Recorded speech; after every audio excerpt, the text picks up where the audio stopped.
أعوذ بالله من الشيطان الرجيم. بسم الله الرحمن الرحيم. السلام عليكم ورحمة الله وبركاته.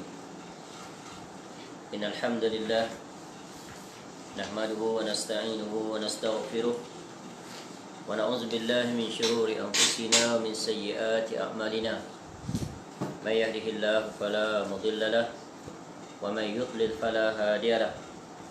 أشهد أن لا إله إلا الله وحده لا شريك له وأشهد أن محمدا عبده ورسوله. يا أيها الذين آمنوا اتقوا الله حق تقاته ولا تموتن إلا وأنتم مسلمون. يا أيها الناس اتقوا ربكم الذي خلقكم من نفس واحدة وخلق منها زوجها وبث منهما رجالا كثيرا ونساء. واتقوا الله الذي تساءلون به والأرحام إن الله كان عليكم رقيبا. يا أيها الذين آمنوا اتقوا الله وقولوا قولا سديدا يصلح لكم أعمالكم ويغفر لكم ذنوبكم ومن يطع الله ورسوله فقد فاز فوزا عظيما. أما بعد فإن أصدق الحديث كتاب الله وخير الهدي هدي محمد صلى الله عليه وسلم وشر الأمور محدثاتها وكل محدثة بدعة وكل بدعة ضلالة وكل ضلالة في النار. اللهم إنا نسألك علما نافعا. Ya Allah, kami memohon kepada Engkau ilmu yang bermanfaat, warizqan thayyiba, dan rezeki yang baik, wa amalan mutaqabbala, dan amal yang diterima. Alhamdulillah, kita bersyukur pada Allah Subhanahu Wa Taala. Malam ini dapat kembali kita bertemu untuk kita menyambung kuliah kita dengan mengambil faedah daripada kitab yang sangat besar manfaatnya kepada kita, iaitu sebuah kitab yang disusun oleh Ustaz Yazid bin Abdul Qadir Jawas Hafizahullah Ta'ala, yang bertajuk Amalan Sunnah Setahun menurut Al-Quran dan As-Sunnah. Mudah-mudahan dengan mempelajari kitab ini, maka kita dapat memastikan setiap aktiviti harian kita sepanjang usia hidup kita dipenuhi dengan amalan-amalan yang datang daripada Nabi sallallahu alaihi wasallam, dan semoga dengan itu terpenuhilah bukti kecintaan kita pada Nabi sallallahu alaihi wasallam, iaitu dengan menuruti jejak langkah Nabi sallallahu alaihi wasallam dalam hal mengatur kehidupan. Dan Nabi sallallahu alaihi wasallam telah menjelaskan kepada kita dari sudut ajarannya, aturannya dan hukumnya, semua lengkap dan sempurna. Hanya untuk kita, tugas kita adalah mempelajarinya, memahaminya dan melaksanakannya, dan kemudian mengajak manusia kepadanya, iaitu agar sama-sama melaksanakan tiga perkara tersebut. Itulah dia buah ilmu yang agung. Baik, pada malam ini kita masih lagi berada pada bab yang kedua, iaitu menuntut ilmu syar'i adalah amalan harian setiap Muslim. Dan kita berada pada poin yang terakhir, iaitu poin E pada buku surat 53. Dan poin E ini adalah perbahasan yang paling panjang daripada seluruh perbahasan yang dikemukakan pada bab ini, yang merupakan prinsip-prinsip yang disenaraikan oleh Al-Ustaz Hafizahullah kepada kita. Al-Ustaz Hafizahullah Ta'ala telah memaparkan secara ringkas, di mana pada bab ini dijelaskan tentang perkara-perkara ataupun prinsip-prinsip yang hendaknya bagi seorang yang menuntut ilmu memiliki dan berjalan di atasnya, yang diletakkan dalam poin bermula daripada poin A sampai E. Dan sekarang kita berada pada poin E. Dan poin A sampai E ini Al-Ustaz Hafizahullah Ta'ala membuat secara ringkas, padat dan mencukupi sebagai permulaan. Adapun perinciannya, maka Al-Ustaz kita Hafizahullah Ta'ala memiliki kitab yang khusus tentang menuntut ilmu ini, iaitu sebuah buku yang ditulis oleh beliau Hafizahullah Ta'ala, yang bertajuk Menuntut Ilmu Jalan Menuju Syurga, Panduan Menuntut Ilmu. Sebuah kitab yang sangat bagus, khususnya bagi kita sebagai penuntut ilmu. Hendaklah kita memiliki buku tersebut. Ini adalah bukunya. Maka carilah ya di pustaka, ya insya-Allah akan ditemui buku yang sangat bagus yang memperincikan bab yang kedua. Adapun guru kami hafizahullah taala Al-Ustaz Abu Faruq Rasul bin Dahri hafizahullah taala juga telah menulis sebuah kitab dan telah mengajarkan kepada kami kitab tersebut, iaitu kewajipan menuntut ilmu dan adab berguru. Ya. Dan ya, di sini dipaparkan bagaimana untuk seseorang itu menjadi seorang penuntut ilmu yang benar-benar menuntut ilmu. Ya, kerana betapa banyak orang yang menuntut ilmu tapi tidak melalui dan menjalani prinsip-prinsip itu, akhirnya ilmu itu tidak memberikan kesan dan bekas yang ketara pada dirinya. Ketahuilah, untuk seseorang itu dapat beramal dengan ilmunya, apatah lagi dia mempelajari ilmu yang berkaitan dengan sunnah Nabi SAW, maka hendaklah dia mengilmui dan mempelajari tentang pintu masuknya, iaitu berkaitan dengan prinsip-prinsip, iaitu kewajipan menuntut ilmu dan adab di dalam menuntut ilmu, iaitu adab berguru sebagai seorang murid. Baik, sekarang kita langsung saja lihat pada muka surat yang ke-53, iaitu poin E, di antara kiat-kiat yang harus ditempuh. Kiat-kiat itu adalah cara-cara, ya, atau jalan yang harus ditempuh dalam menuntut ilmu syar'i. Cara-cara ataupun jalan, ya, kaedah ataupun senang SOP, ya, sunnah operating practices atau sunnah operating procedure yang disenaraikan oleh para ulama, hasil daripada pemerhatian mereka yang tajam terhadap dalil-dalil daripada Al-Quran dan As-Sunnah. Maka pintu yang pertama ya di dalam menuntut ilmu adalah mengikhlaskan niat dalam menuntut ilmu. Ya, ini sudah pastinya. Apa-apa pun yang kita perbuat, sama ada dalam lapangan ilmu, amal dan apa saja kerja buat, pintu pertamanya, awal pintunya adalah, awal bab adalah mengikhlaskan niat. Ya, di sini mengikhlaskan niat dalam menuntut ilmu. Sebagaimana Allah Subhanahu wa taala berfirman, a'udzubillahi minasyaitonir rajim. Wa ma umiru illa liya'budullaha mukhlishina lahuddin, hunafa'a wa yuqimus salata wa yu'tuz zakah, wa dzalika dinul qayyimah. Padahal mereka tidak disuruh kecuali agar beribadah hanya kepada Allah, dengan memurnikan ketaatan hanya kepadanya dalam menjalankan agama yang lurus, dan supaya mereka mendirikan solat dan menunaikan zakat, dan yang demikian itu, ya, itulah agama yang lurus. Ya. Menuntut ilmu syar'i adalah ibadah yang paling agung dan mulia di sisi Allah Tabaraka wa Ta'ala. Kerana itu wajib ikhlas dalam menuntut ilmu semata-mata kerana Allah Ta'ala. Baik, ayat ini yang memuatkan satu kaedah penting, iaitu dalam apa sahaja ibadah yang kita lakukan, maka ya mestilah wajib dimulai dengan niat. Ya, kita berbuat demikian tak lain dan tak bukan kerana Allah Ta'ala. Kerana ibadah dia adalah satu bentuk ya ketundukan, penyerahan diri, ketaatan, pasrah kepada yang diibadahi. Maka tidak boleh ada walau sebesar zarah pun sesuatu yang mencacatkan, iaitu keikhlasan. Keikhlasan itu adalah tauhid. Ya, kerana itulah wajib seorang hamba berusaha untuk memastikan dalam segala kerja buatnya, khususnya di antara ibadah yang sangat agung itu adalah iaitu menuntut ilmu syar'i. Jadi ya, untuk memiliki sifat ikhlas ini, iaitu yang merupakan amalan hati yang tak kelihatan ya tapi nampak dalam perbuatan, ia adalah merupakan perkara yang paling mencabar bagi setiap orang untuk meraihnya. Jadi di antara perkara yang paling sulit daripada sekian yang sulit, yang menduduki tangga pertama adalah ikhlas kerana Allah. Sebab ikhlas itu adalah tauhid. Ya. Dan betapa banyak orang yang melakukan amal tetapi ya hilang daripadanya keikhlasan, ataupun keikhlasannya cacat atau berkurangan. Dia melakukannya selain daripada itu. Seperti untuk menunjukkan bahawa dia barangkali orang yang rajin menuntut ilmu, nak menunjuk pada orang yang dia itu adalah ahli istiqamah, dia nak menunjuk pada orang bahawa dia itu rajin dan berbagai lagi. Ya, kerana apa? Syaitan dia sentiasa datang untuk melakukan tipu dayanya. Sebab itu hendaklah kita sebagai seorang yang sentiasa berusaha untuk beramal, sentiasa bermohon bersungguh-sungguh kepada Allah agar Allah kurniakan kita niat yang ikhlas. Ya.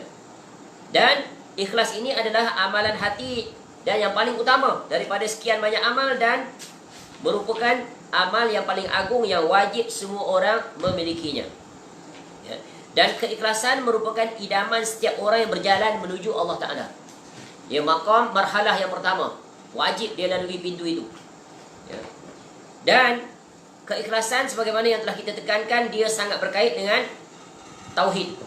Makin benar tauhid seseorang itu, maka makin ikhlaslah amal ibadah yang dia lakukan.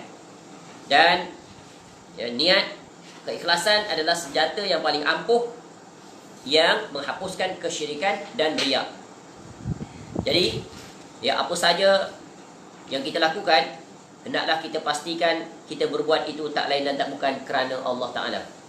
Tidak ada gunanya kita berbuat sesuatu jika kita mengharapkan selain daripada Allah Ta'ala. Kerana apa?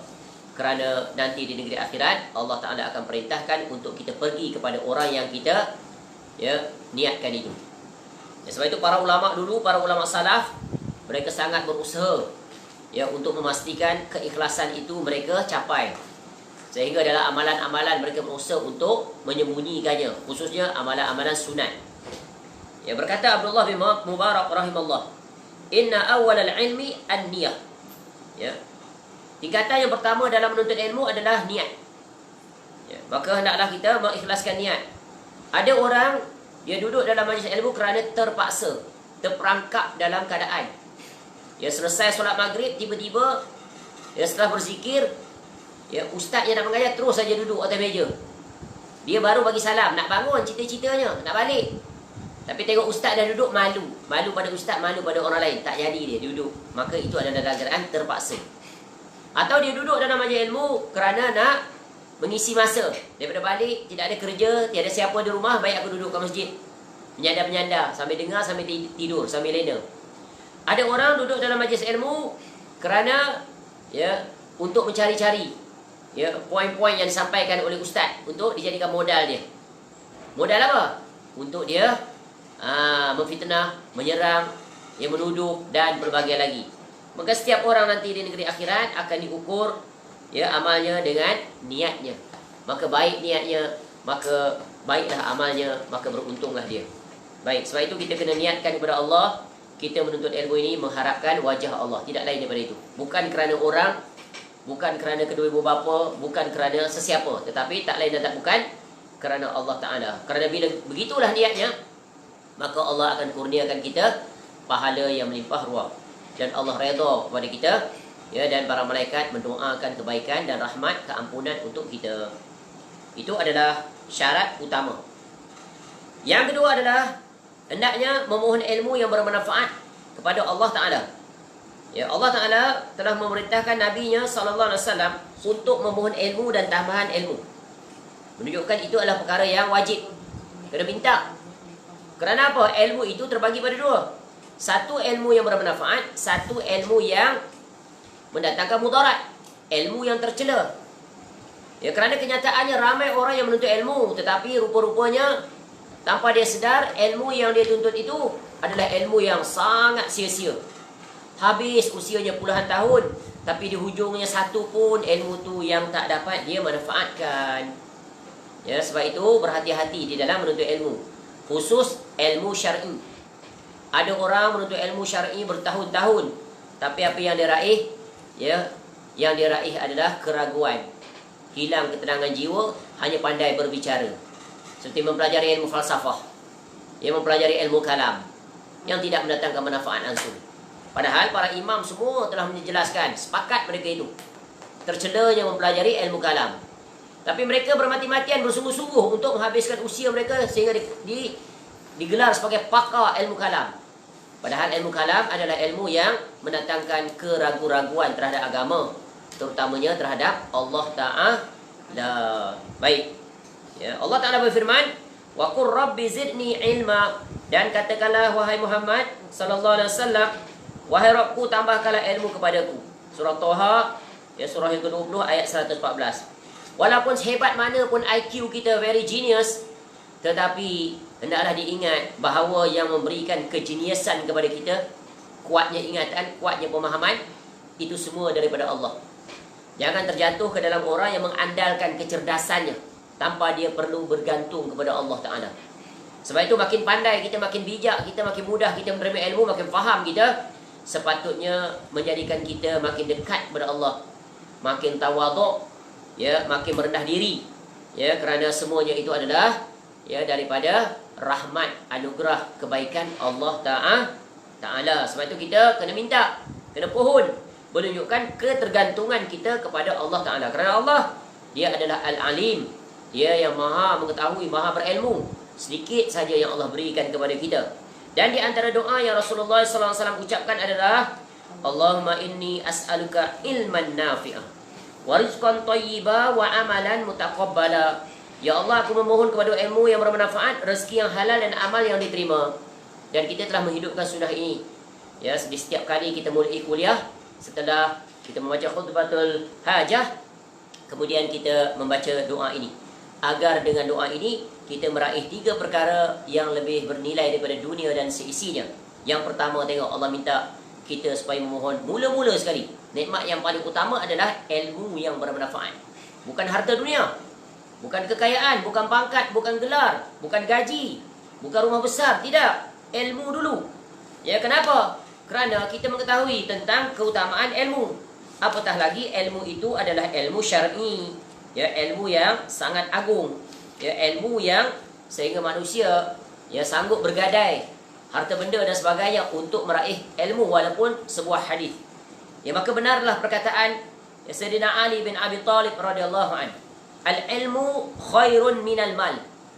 Ilmu itu lebih baik daripada harta benda. Kenapa? Di annal mala tahrisu.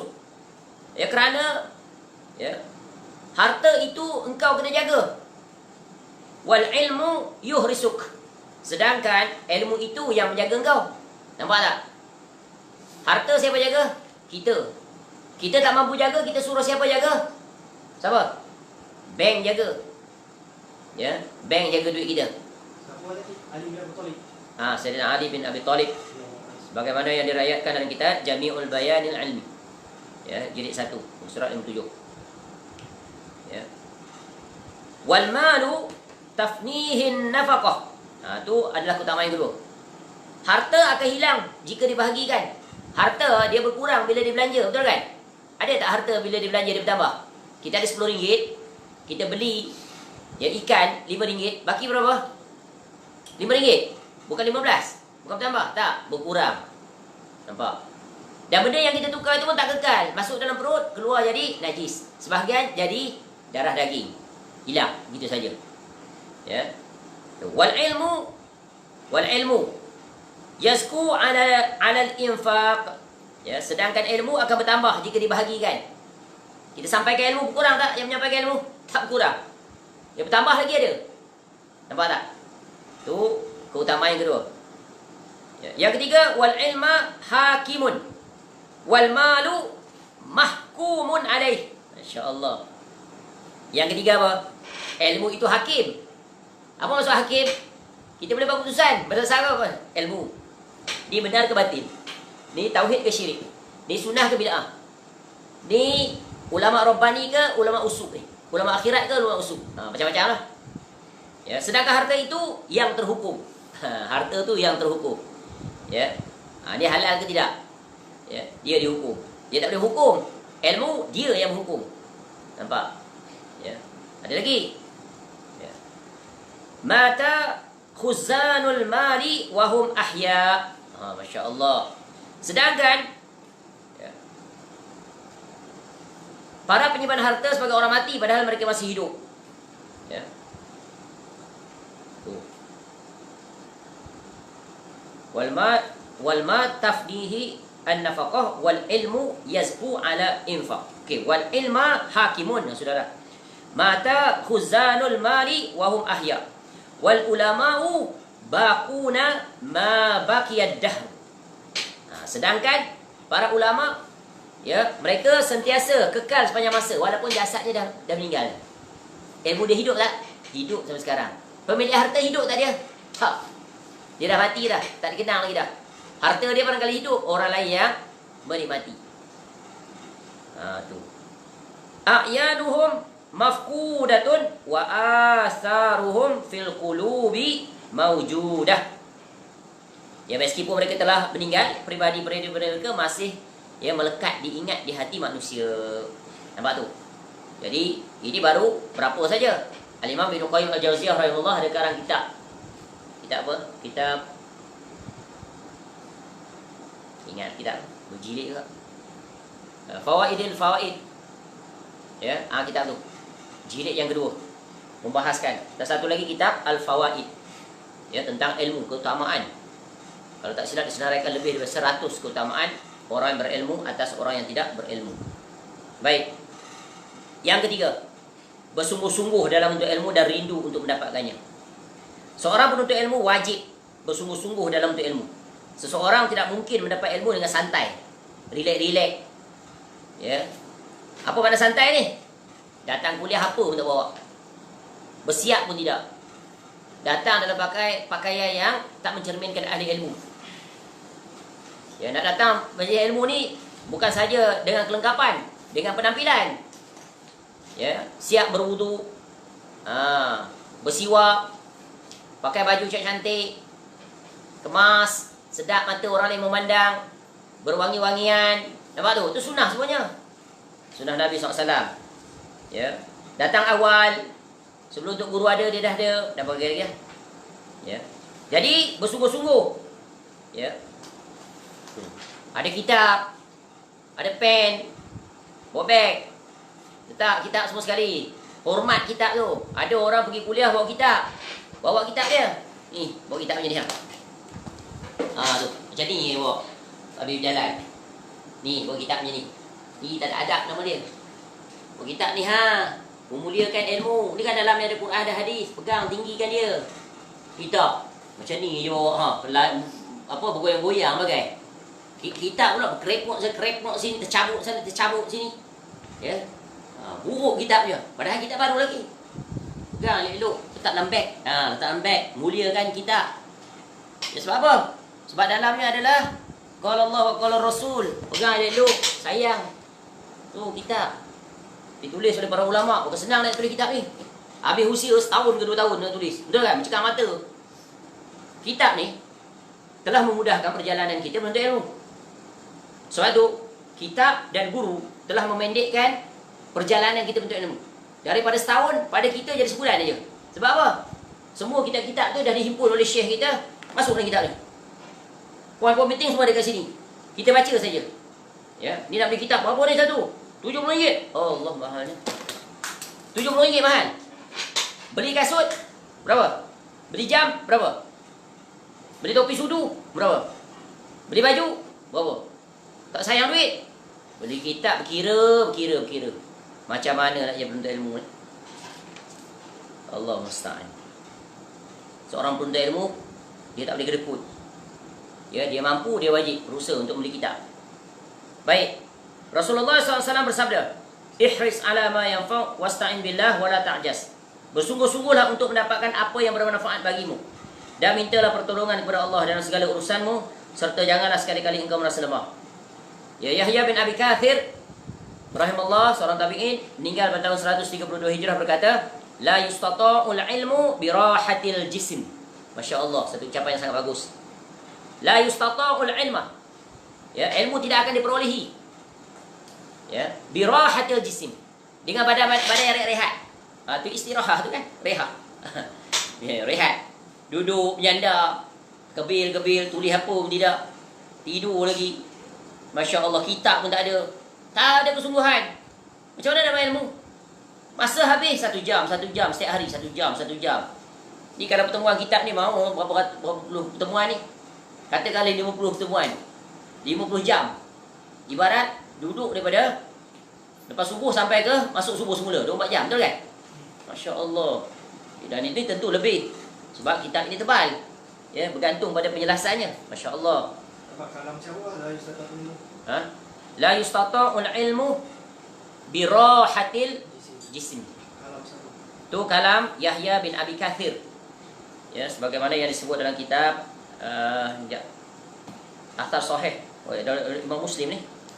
Yahya bin Abi Qasim. Abi Kathir. Ibnu Kathir, baca Ibnu Kathir. Abi Kathir. Ini Yahya. Tu Ibnu Kathir. Tu nampak. Ya, para ulama kita banyak ucapan-ucapan ni tentang bersungguh-sungguh. Ya, tentang bersungguh dalam menuntut ilmu, mereka sendiri telah membuktikan bagaimana bersungguhnya mereka itu dalam menuntut ilmu, sehingga demi untuk mendapatkan satu hadis sahaja mereka sanggup berjalan berbulan, ya, sebulan dari hadis. Tengok ni contoh bagaimana seorang tabi'in Sa'id bin Musayyib, ya, atau Musayyib, ya, rahimahullah, berkata, inni kuntu la asirul ayyama wal layaliya fi talabil hadithi al wahid, ya, fi talabil hadithil wahid. Sungguh aku ini pernah menempuh perjalanan panjang siang dan malam, ya, tu wal layaliya fi talabil hadis. Untuk apa? Untuk mencari satu hadis saja, berjalan siang malam, ya, tak berbaloi, ya, dengan habis masa, tapi demi untuk mendapatkan satu ilmu. Apatah ilmu itu adalah daripada qala Rasulullah SAW, sanggup mereka, ya, Masya Allah. Maka sebab itulah Allah muliakan mereka, para generasi salafus soleh, ya, mereka sangat bersungguh-sungguh. Jadi sebab apa? Sebab mereka mengingati sabda Nabi SAW, ihris ala ma yanfa'u, bersungguh-sungguhlah dalam perkara yang bermanfaat bagi kamu. Jadi kesungguhan merupakan pintu untuk meraih keberhasilan dalam menuntut ilmu. Ingat, kesungguhan. Apa makna kesungguhan tadi? Ya, kesungguhan itulah sebagaimana yang sering kita ucapkan syairnya Imam Syafi'i rahimahullah. Hafal. Imam Syafi'i rahimahullah sebut, akhi, lan tanalal ilm illa bisittatin. Ya, lan tanalal ilma illa bisittatin. Sa'umbika an tafsiliha bibayan. Ya, saudaraku, wahai saudaraku, Imam Syafi'i rahimahullah sebut saudaraku, padahal patut anak muridku. Akhlak, Masya Allah. Engkau tidak akan mendapat ilmu. Dia tak akan, lan. Selama-lama dia tak akan dapat ilmu. Kecuali apa? Dengan 6 perkara. Ada 6 perkara ni, kamu dapat dah ilmu. Ilmu yang bermanfaat. Ya, sa'umbika an tafsiliha bibayan. Aku akan khabarkan pada engkau satu-satu. Imam Syafi'i rahimahullah tak ada rahsiakan resepi dia berjaya menjadi pelajar hebat, ulama hebat. Tak adanya. Tak ada simpan 2-3 jurus, takut orang mengatasinya. Tak. Semua ilmu itu dicurahkannya. Bagaimana dia berjaya, begitulah dia hendak kita berjaya. Ya. Tu secret recipe, just follow those who already success. No need for us to start from scratch. Dah ada teladan dia. Ya. Apa syarat dia? Zakaun. Kecerdasan. Ni. Maknanya kecerdasan apa? Faham. Boleh faham? Cerdaslah. Maknanya berakal. Tu. Ya, boleh berfikir, boleh faham. Fahmul khitab, radul jawab. Ya, faham apa yang disampaikan dan boleh jawab. Faham. Contoh kalau tanya, siapa nama awak? Nama saya Rufaidah. Faham? Maknanya itu tamyiz, mumayyiz. Ya. Yang kedua, wahirsun. Ni dia, hadis dia. Berjalan yang kedua ni. Wajtihadun. Ya, cerdas, kemahuan keras, bersungguh-sungguh. Wabul ghotun. Dan mesti ada bekal yang cukup. Bekal macam-macam. Ya, ada duit. Ya, nak beli kitab, nak beli buku, nak beli pen. Macam-macam lah, makan minum. Wasuhbatu ustaz, berteman dengan ustaz. Ada guru yang mengajarnya. Dan watulu zaman, panjang masa. Jadi bersungguh-sungguhlah. Orang yang bersungguh pasti akan menuai hasilnya yang sangat manis. Tentunya diawali dengan kesulitan dan kepayahan. Ya, sebab itulah orang tua dulu kata apa? Kalau tak dipecahkan ruyung, manakan dapat sagunya. Alang-alang menyuruh pekasam, biar sampai ke pangkal lengan. Alang-alang mandi, biar basah. Alang-alang menyelam, biar menyelam sungguh. Tu, Masya Allah. Nak taukid tu. Nak tunjuk apa? Ya, bersungguh. Ya. Sebab itulah, ya, ilmu, ya, dia mesti diiringi dengan kesungguhan. Kalau tiada kesungguhan untuk dia memaksa diri, meluangkan masa, bercengkang mata, membaca pelbagai kitab-kitab, rujukan, ya, dan pelbagai lagi, maka orang itu akan meraih hasil yang sesuai dengan kesungguhannya. Sebab itu kita lihat ada orang yang belajar bersama-sama dengan satu guru, duduk bersama-sama tapi natijah berbeza-beza. Apa yang membezakan mereka itu? Ya, ada yang jadi alim, ada yang biasa-biasa, ada yang langsung tak jadi alim. Kerana ya diawali dengan niat, kesungguhan, kemahuan, usaha. Itu saja yang membezakan. Yang keempat, menjauhkan diri dari dosa dan maksiat dengan bertakwa kepada Allah. Ini adalah perkara yang sangat besar. Ini tidak ada dalam ilmu pengurusan. Kalau buat kursus motivasi nak skor 8A ke 10A, dia tak ajar. Yang dia ajar, mesti teknik belajar betul, teknik jawab soalan betul, jaga kesihatan, jaga cukup tidur, makan suplemen, dan petua itu dan petua ini. Yang dia tinggalkan apa ni? Jauhi dosa ni, dia tak masuk. Sebab ini tidak ada dalam konsep orang-orang materialistik.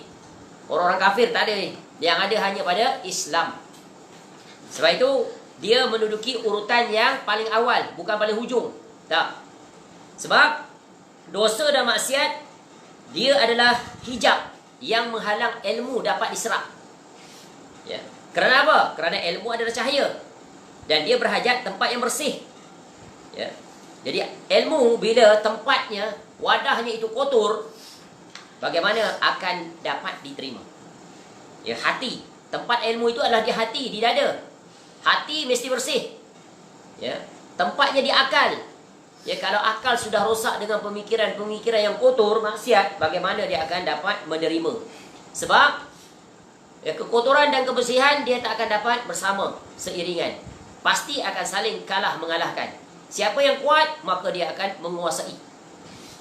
Kalau airnya 2 kolah, kalau jatuh setitik lila, tak berkesan, tak berubah rasa, tak berubah bau, tak berubah warna, maka tetap dia kuat. Tapi kalau datang 1 kolah juga, najis, 1 kolah tadi pun disqualified, gelap, pekat, busuk dan sebagainya. Maka begitulah perumpamaan. Jadi jauhilah dosa, kerana dosa adalah penghalang paling utama untuk menerima ilmu. Sebagaimana Allah Ta'ala berfirman, Ya ayyuhalladzina amanu in tattaqullaha yaj'al lakum furqanan wa yukaffir ankum sayyi'atikum wa yaghfir lakum wallahu dzul fadlil 'azim. Wahai orang yang beriman, jika kamu bertakwa kepada Allah, nescaya Dia, yakni Allah, akan memberikan al-furqan kepada kamu dan menghapuskan segala kesalahanmu dan mengampuni dosa-dosamu. Allah memiliki kurnia yang besar. Al-Anfal ayat 29. Jadi maksud Al-Furqan di sini adalah petunjuk yang dapat membezakan yang hak dan yang batil. Dan ayat ini menjelaskan bahawa orang yang bertakwa kepada Allah, maka Allah akan memberikannya ilmu. Dengannya ia dapat membezakan di antara hak dan batil. Apa maknanya? Sebab orang yang bertakwa, apa ciri khas dia? Ciri khas orang yang bertakwa adalah hatinya bersih. Tak dinamakan takwa kalau hatinya kotor, betul kan? Hati yang bersih, yang terselamatkan, yang terbebaskan daripada noda dosa dan maksiat. Dan noda maksiat yang paling besar adalah syirik kepada Allah. Kemudian bid'ah dalam bab agama. Begitu datang dosa-dosa besar. Maka sebab itu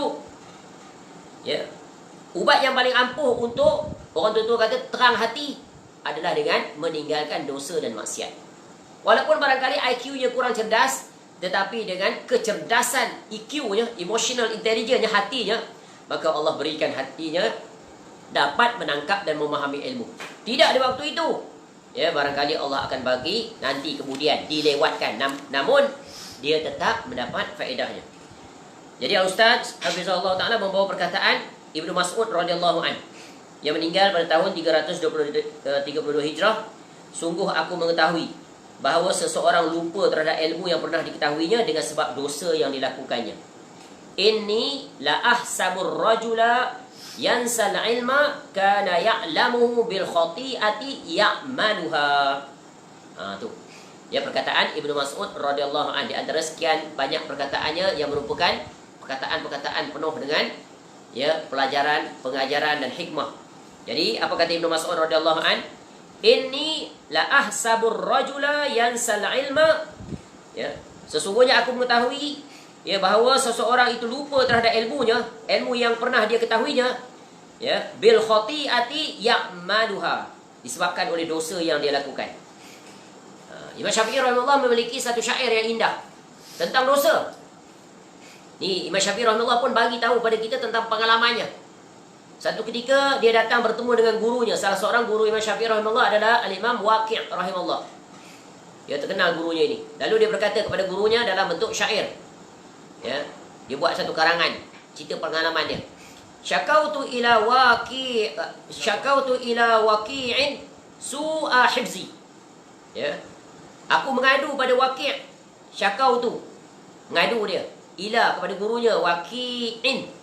Ya, Waqi'in su, buruknya. Maknanya buruk apa? Tak dapat nak ingat. Baca-baca tak ingat, ingat lupa. Tu dia dua perkara. Maksud buruk hafalan ni. Baca tak faham, dengar tak faham.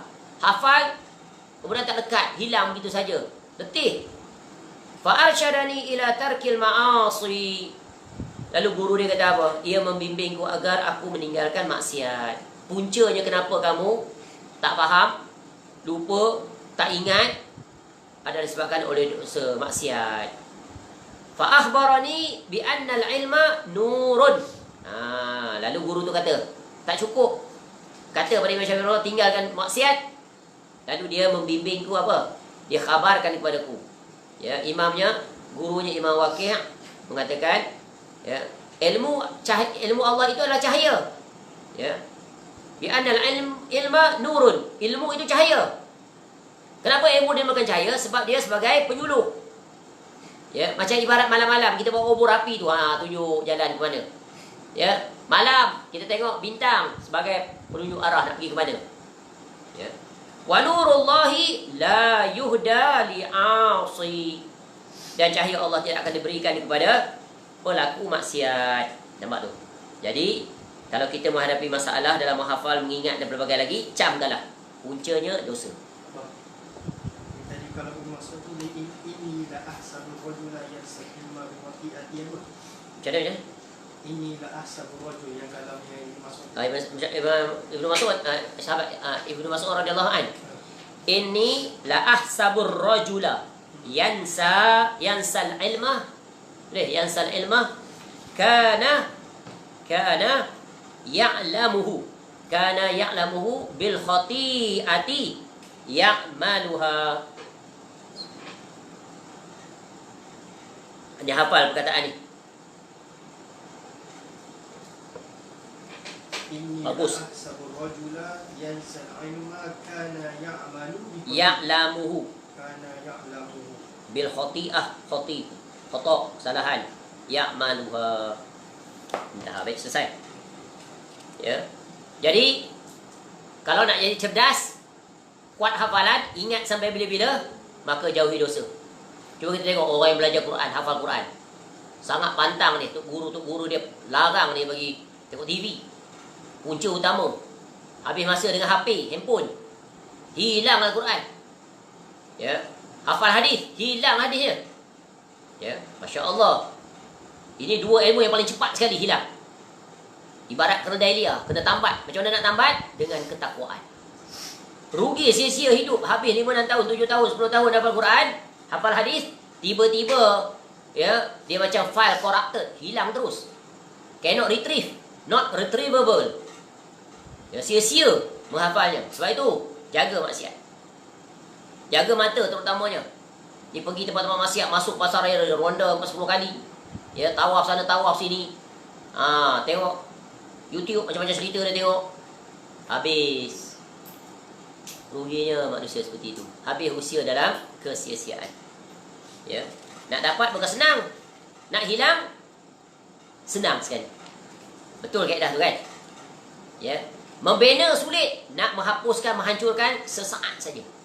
Ibarat kita nak dapat duit, payahlah. Terpaksa kerja sebulan baru dapat gaji 2,000, 3,000, 5,000. Nak habiskan dia satu hari boleh habis dah. Ya. Maka itulah analogi, apapun prinsipnya sama. Nak membina sulit, nak menghancurkannya, ya, nak meruntuhkannya sekelip mata. Ya. Kalau dalam urusan dunia kecil musibahnya, tapi ini dalam urusan ilmu syar'i, rugi sia-sia. Ya Allah, ya, jauhilah kami daripada kebinasaan itu. Jadikanlah ilmu kami ilmu yang bermanfaat, ilmu yang kami ingat sampai bila-bila, sampai mati. Yang kelima, tidak boleh sombong dan tidak boleh malu dalam menuntut ilmu. Ni penting. Ya. Rendah diri. Ya, tawaduk istilahnya. Ya. Ummul Mukminin Aisyah radhiyallahu anha yang meninggal pada tahun 58 Hijrah radhiyallahu anha pernah berkata tentang sifat para wanita Ansar. Ni'man nisa'u nisa'ul Ansar. Lam yamna'hunnal haya'u an yatafaqqahna fid din. Sebaik-baik wanita adalah wanita Ansar. Rasa malu tidak menghalangi mereka untuk memperdalam ilmu agama. Datang pada Nabi SAW, tanya pelbagai hal yang berkaitan wanita, tentang haid dan sebagainya. Ya. Mereka bertanya adalah hal yang berkaitan dengan ilmu syar'i. Jadi jangan ada sifat malu dalam ilmu syar'i. Tidak tahu belajar, tidak tahu bertanya. Jangan buat keputusan sendiri. Jangan buat andaian sendiri. Akhirnya binasa. Dan ini banyak berlaku. Tak tahu dia buat. Dia ikut saja apa orang buat. Akhirnya binasa. Letih. Habis tenaga, habis duit. Sia-sia waktu. Tiba-tiba di negeri akhirat, haba'an mansura. Sebab itu pentingnya kita, ya, jika tidak tahu, bertanya. Ya, belajar. Dan begitulah seterusnya. Jangan sombong. Jangan belagak tahu. Jangan belajar pandai. Kita boleh berpura-pura. Itu di dunia. Boleh sembunyikan. Tapi di negeri akhirat, Allah Ta'ala maha mengetahui. Ya, Imam Mujahid bin Jabr rahimahullah yang meninggal pada tahun 104 Hijrah berkata, La yata'allamul ilma mustahyin wala mustakbir. Tidak akan mendapat ilmu orang yang malu dan orang yang sombong. Jadi, hijab ilmu di antara hijab yang utama penghalang adalah sombong dan malu. Ya, ini adalah malu yang tercela. Ya, malu yang terpuji adalah iaitu bertanya jika tidak tahu. Sebab tu orang tua kata apa? Malu bertanya, sesat jalan. Tak tahu jalan tu ya ke tidak, dia ikut saja. Akhirnya jatuh gaul. Akhirnya terjun dalam sungai yang deras. Ya. Jadi penghalang dan tembok utama di antara sekian banyak yang utama untuk masuknya ilmu ke dalam dada-dada hati seseorang adalah sombong. Ya. Tu. Dia berasa dirinya hebat, lebih hebat daripada tok guru. Ini sombong. Duduk dalam majlis tok guru, tapi dia mendengar untuk tidak mendengar. Berapa ramai orang yang duduk dalam majlis ilmu, dia set minda dia set telinga dia. Ibarat orang tua kata, masuk telinga kiri, keluar telinga kanan. Masuk telinga kanan, keluar telinga kiri. Ibarat air yang menuang, yang dituang di atas daun keladi. Sedikit pun tak meresap. Tapi dia duduk dalam majlis ilmu. Tapi sebab ada sifat sombong. Siapa yang mengajar tu? Entah, tak kenal pun ustaz ni. Tak glamour pun, nama pun tak pernah dengar. Dia tak ada nama pun, tak ada gelar pun, tak ada kelulusan pun, tak ada pun PhD, master pun tak ada, degree pun tak ada, diploma pun tak ada. Apa yang dia ada? Ni, tengok di mana datang. Ya, jemput siapa lah datang ni. Dia punya persepsi tu, oi, ustaz tu mesti sekian. Tengok-tengok yang datang tu, Allah, macam tu ustaz. Nampak? Ini orang penyakit. Dia bukan nak ambil faedah, dia nak tengok, nak nilai. Dia pula jadi tukang penilai penceramah, nak bagi markah. Ni orang yang rosak. Ya, datang, kamu datuk ke, datin ke, tok guru ke, perdana menteri ke, sultan ke, ya, siapa saja kamu, bila datang menuntut ilmu, buang semua pangkat kamu itu. Ya, jadikan diri kamu sebagai talibul ilm. Muliakan guru yang berada di atas kamu itu. Ya, poin yang pertama pun kamu dah terkalahkan. Allah muliakan tok guru, tinggi lagi kedudukannya pada kamu. Kamu duduk bawah kan? Pangkat kamu tinggi macam mana pun, duduk di bawah. Tok guru yang tiada pangkat, tiada gelar-gelar, duduk di atas kursi. Itulah Allah dah tunjuk bukti. Yarfa'illahu alladhina amanu minkum walladhina utul ilma darajat. Allah angkat darjat orang yang berilmu. Masya Allah. Mulia tak orang yang berilmu? Sangat mulia. Ya, Masya Allah. Jadi beruntunglah, kabar gembira lah bagi orang-orang alim. Dan orang alim juga mesti tidak ada sifat ini. Jangan sombong. Mentang-mentang aku duduk atas kerusi ni, ya, dia pun bersombong, ya, kasar, ya, memperhina, mempermain, memperlekeh murid-muridnya. Tak boleh. Kena memuliakan, ya, rasa sayang pada murid-muridnya, menasihati dengan baik, dengan hikmah, agar mereka itu mendapat faedah. Jadi dua musuh utama dalam raih ilmu adalah sombong dan apa? Malu. Ya, nak tanya malu. Ni banyak. Ya. Dalam belajar secara fizikal, ya, tanpa online ni, ya, kalau dalam masjid, jarang nak dapatkan soalan ni. Kalau buka soalan, kalau soal pun orang yang sama je. Tu yang pertama. Yang kedua, kalau lah tok guru tu tanya, punyalah takut tengok ke lantai. Takut tak boleh jawab, malu pada semua orang. Masya Allah. Bukan begitu sepatutnya. Mesti ada keberanian untuk bertanya, untuk clarify. Minta maaf Tok Guru, saya ada satu perkara yang saya rasa agak mengganjal di hati saya tentang statement yang Tok Guru sebut tadi. Boleh. Tok Guru mesti berjiwa besar, jangan sombong pula. Kalau benar apa yang ditegur, yang diberikan pandangan oleh murid, terima. Kalau boleh turun daripada kerusi, peluk, cium padanya. Syukron, anta telah menyelamatkan saya daripada kebinasaan. Senang je Tok Guru macam tu. Dia bantai lagi murid tu lagi ada. Inilah dia. Ya, sulitnya nak mencari para ustaz yang memiliki sifat tawaduk dan meraihkan dan bersyukur di atas teguran. Ya, kalau ditegur dia melenting, dia melompat, dia menjawab berbagai-bagai. Padahal dah tahu dah jelas. Kenapa? Jatuh water face eye, you know. Ini penceramah glamour tau. Ramai pengikut. Habis. Ya, jadi senanglah kita mengetahui sama ada orang yang mengajar itu memiliki sifat tawaduk atau tidak. Baik. Sebab itulah berkata Umar radhiyallahu an, tawadhu. Ya. Tawaduklah. Merendah dirilah kamu. Liman allamakum. Ya. Terhadap siapa? Terhadap orang yang mengajari kamu ilmu. Ya. Siapa saja yang kamu ambil manfaatnya, tawaduk. Walaupun di kemudian harinya kamu menjadi alim besar, mengalahkan guru kamu. Ya, guru kamu dulu hanya mengajar kamu Iqra, mengajar Quran. Ya. Kamu belajar pula ambil takhasus Quran. Ada riwayat itu, riwayat ini. Ya. Saya ada sanad bagai-bagai. Dia pelekeh tu guru dia dulu. Padahal tu guru tu yang mengenalkannya abata. Dia rasa tinggi diri. Masya Allah. Ya. Sebab itu para ulama salaf dulu mengajar kepada kita adab yang sangat agung. Ya, dalam majlis bila ada gurunya, dia tak berani nak menyampaikan ilmu. Malu dia. Padahal dia dah alim. Melangkaui gurunya dah berapa tingkatan. Tapi demi memuliakan, menghormati gurunya, ya, dia tetap tidak mau menyampaikan kuliah. Walaupun gurunya suruh, dia tetap minta gurunya. Kenapa? Walaupun guru itu jauh tingkatan ilmunya dengan dia yang sudah pergi ke luar negara menuntut di pelbagai negara dengan masyayikh, tapi dia ingat jasa gurunya. Jasa guru yang paling besar memperkenalkan dia kepada pintu pertama. Kalau tidak melalui pintu itu, bagaimana dia dapat memasuki pintu-pintu yang lain? Itu yang pertama. Yang kedua, kerana dia tahu gurunya adalah orang yang penuh dengan kesungguhan, keikhlasan. Sebab itu terhasilnya dia. Yang ketiganya kerana apa? Kerana malu dia dengan gurunya yang lebih alim dari sudut apa? Ketuaan usianya. Ya, pengalamannya. Jadi dia merasakan tak patut, tak layak untuk dia berceramah. Jadi dia minta gurunya berceramah. Sebab apa? Bila guru berceramah akan keluarlah mutiara-mutiara yang berbentuk apa? Pengajaran, pelajaran, faedah, nasihat yang sangat berharga. Apa biasanya guru-guru kita yang berpengalaman ini? Orang tua-tua kita, nasihat. Nasihatnya membekas. Jangan sombong, jangan merasa diri hebat. Ya, ilmu Allah kurniakan itu hanya sedikit daripada seluas-luas ilmu Allah. Yang patut bersyukur pada Allah. Itu sebenarnya yang murid yang faham, yang murid yang rendah diri, murid yang berakhlak terhadap guru, dia hendak poin itu untuk mengingatkan dia. Takut dia tersasar, ya, takut dia tergelincir, tertipu dengan ilmunya yang melimpah ruah pada pemahaman dia, pada anggapan dia. Tapi barangkali dia hilang satu, itu bab dari segi adab, ya, budi pekerti, ya, dan akhlak. Masya Allah. Baik. Jadi sebab itu Umar radhiyallahu anhu berkata apa?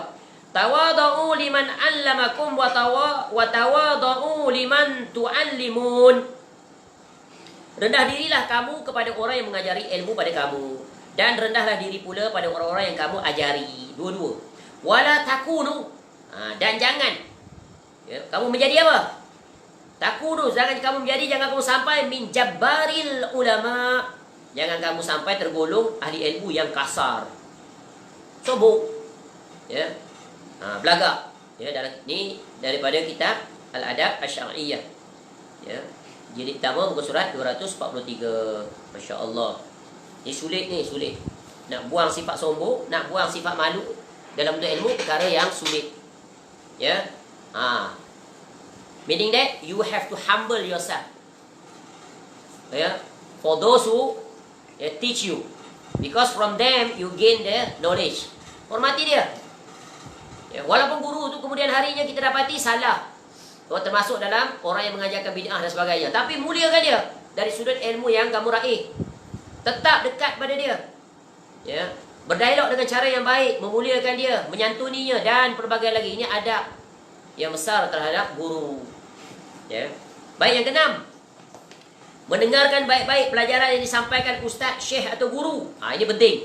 Salah satu sarana utama untuk meraih ilmu, pay attention. Right from beginning until end. Banyak orang ni jatuh dalam perkara ini. Sepanjang dengar kuliah dia main-main, dia ketawa, dia cuit sana, dia cuit sini.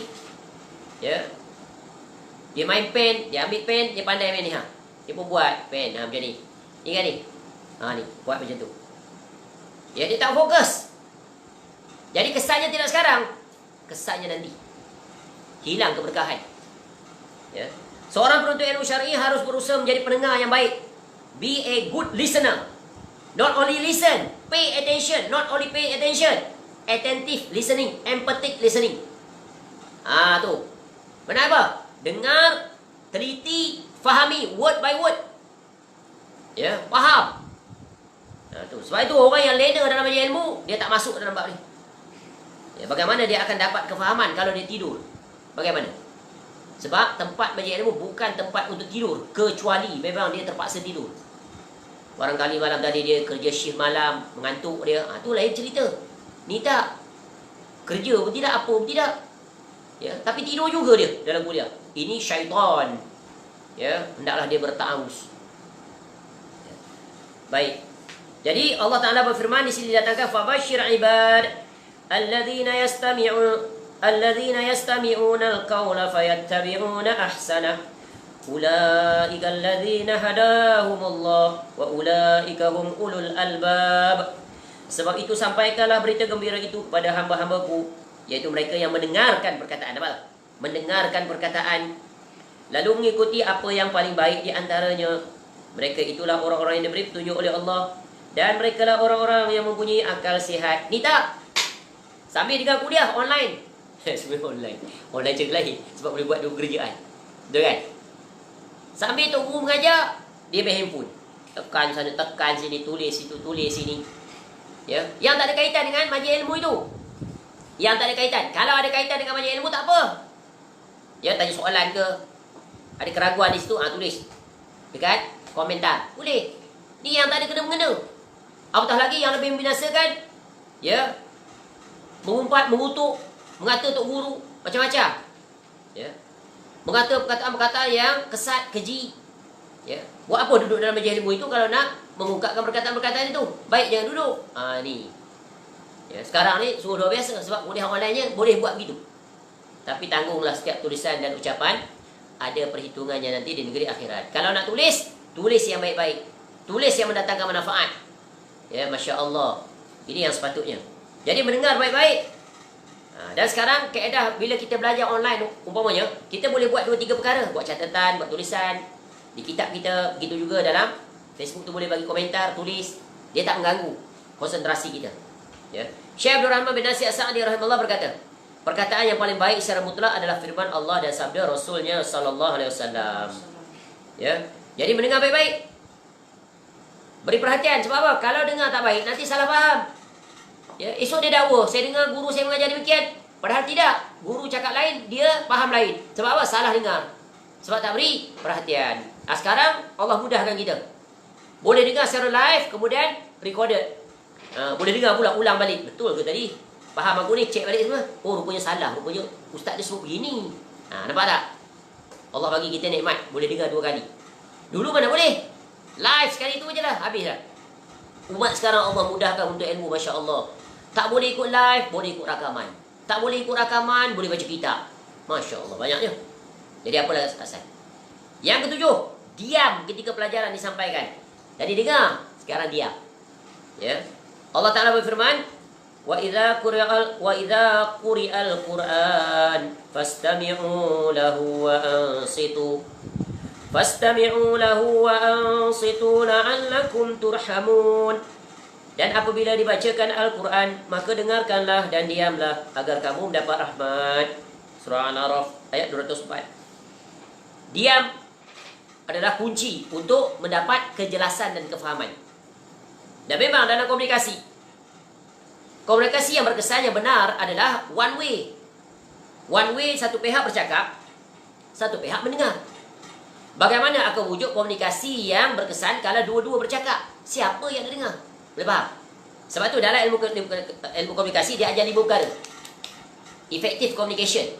Nombor satu apa? Choice of word. Perkataan yang kita guna nak cakap. Yang kedua, intonations of our words, our sentence. Naik turun. Macam ceramah ni lah. Ada masa kuat, ada masa tegas, ada masa perlahan, ada masa laju. Ya, kalau laju tu maknanya mengejar masa. Masa dah nak habis tapi banyak benda yang nak disampaikan. First one, choice of word. Perkataan-perkataan yang digunakan. Ya, pendek, ringkas, padat, panjang, berjeda. Ya. Yang kedua adalah intonasi. Skrip itu. Yang ketiga adalah iaitu body language. Tak ada dah bercakap kaku, tangan tak bergerak, body tak bergerak, kiri kanan, tengok sana, tengok sini. Itu yang berapa? Body language. Yang keempat adalah ni, good listener. Ya, listening skills. Belajar. Ada orang dia tak ada kemahiran dalam mendengar. Tapi ada orang yang memang hebat, gifted dah. Dia jenis orang yang very good in term of audio learner. Dia panggil audio learner. Dengar je, tak tengok gambar pun tak apa. Ada orang fotografi. Ya, dia kena tengok gambar, baru dia boleh kesan. Ada orang dua-dua sekali dia kena pakai. Gambar pun kena, word pun kena. Tu. Yang kelima apa? Environment, persekitaran. Sebab itu ketika guru mengajar, persekitaran apa? Pelajar tu mesti diam, beri perhatian. Jangan pula dia duduk depan tok guru, dia duduk sembang. Ya, dia duduk cerita. Jadi ganggu tak pada tok guru? Sangat mengganggu. Bukan saja mengganggu orang lain, dia juga mengganggu tok gurunya. Ya. Tok guru tunjuk isyarat wajah pun tak faham. Buat de, buat dono, buat bodoh je. Bahasa orang sekarang. Yang itu tu kena sebat tu caranya. Ya, sebab tu tok guru kadang kasar. Tak faham dia. Ya, tu. Jadi jangan ada gangguan dalam majlis ilmu. Beri perhatian, tumpukan. Jangan sekali-kali mengganggu dalam majlis. Kalau dia berbicara, siapa nanti dengar suara gurunya, dengar suara orang lain. Ini banyak berlaku. Terutamanya orang yang duduk di belakang-belakang. Masya Allah. Ya, ini orang yang paling tidak beradab dalam majlis ilmu. Diistilahkan bahasa kasarnya sangat kurang ajar. Kerana apa? Kerana tidak memuliakan majlis ilmu syar'i. Kerana apa? Ketika dia baca qala Allah wa qala Rasul, dia bersembang. Persis sama seperti mana perangai orang kafir. Ketika Nabi SAW membaca Al-Quran, baca hadis, dia memperolok, dia main-main, dia bercakap, dia sembang. Dia tak beri perhatian. Padahal Allah perintahkan ni. Wa iza quri'al Qur'ana fastami'u lahu. Wa ansitu. Ya. Dengar dan diam. Ya, ingat ni. Kalau tidak ada sifat ini, maka kerugianlah bagi orang tersebut. Satu, dapat dosa. Satu, hilang keberkahan ilmu. Nabi SAW bersabda, "Man kana yu'minu billahi wal yawmil akhir falyaqul khairan aw liyasmut." Barang siapa yang beriman pada Allah dan hari akhir, hendaklah dia berkata yang baik atau diam. Al-Imam An-Nawawi rahimahullah menjelaskan tentang adab penuntut ilmu. Ya, adab penuntut ilmu syar'i ketika menghadiri majlis ilmu. Ya, seorang murid tidak boleh mengangkat suara tanpa keperluan. Tak boleh. Ya, tidak boleh tertawa. Ni banyak sekarang.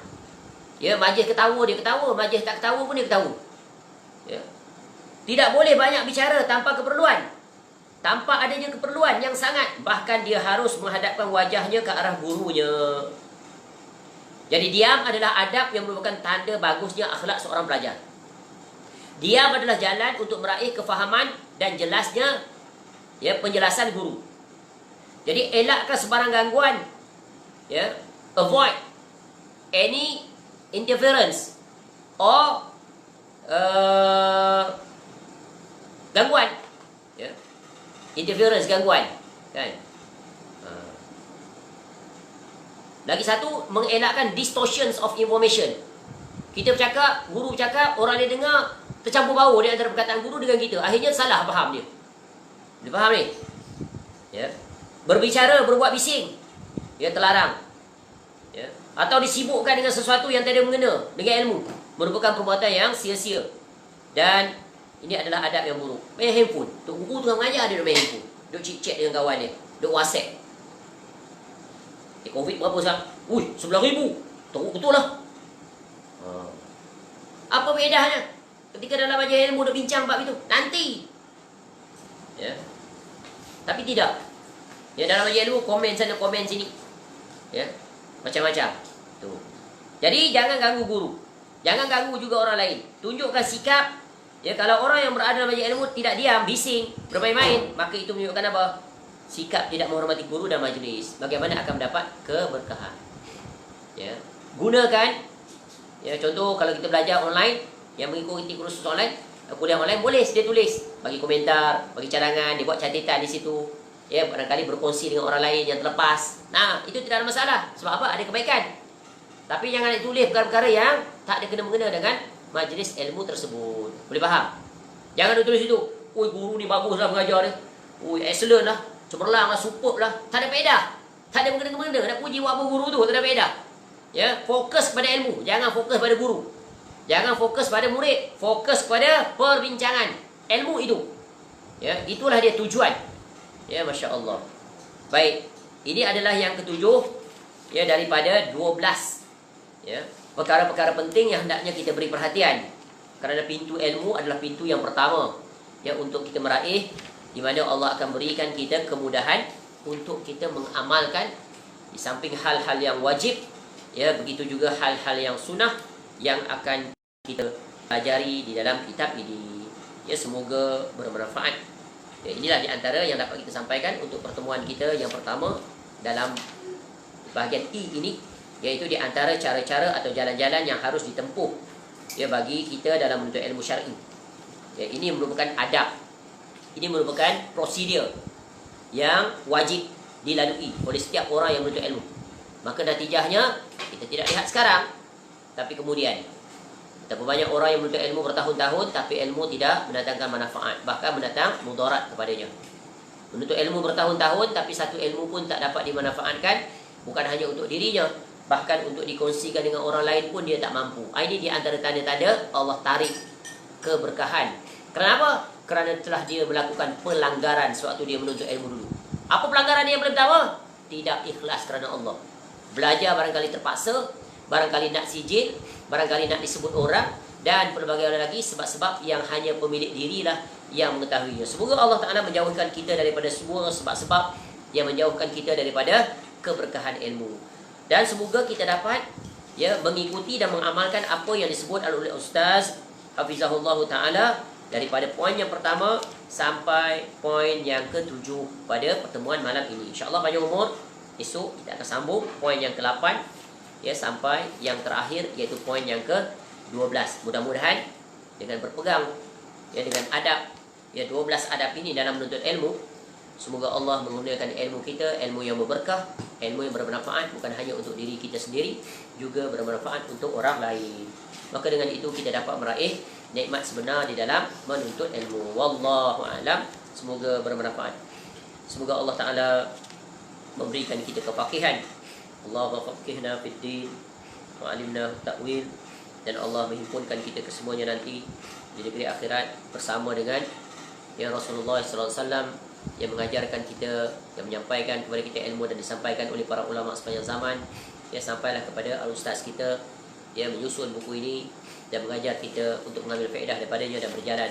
Dan semoga itu dapat juga kita nanti bersama dengan Al-Fadhil Al-Ustaz Yazid bin Abdul Qadir Jawas hafizahullah ta'ala di dalam syurga Firdaus ma'al ladzina an'amta 'alaihim minan nabiyyin was-siddiqin wasyuhada'i was-shalihin wa hasuna ulaika rafiqa. Wallahu a'lam.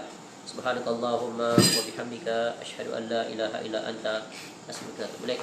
Sallallahu ala nabiyyina Muhammad wa ala alihi washabbihi wasallam. Wa akhiru da'wana alhamdulillahi rabbil alamin. Assalamualaikum warahmatullahi wabarakatuh.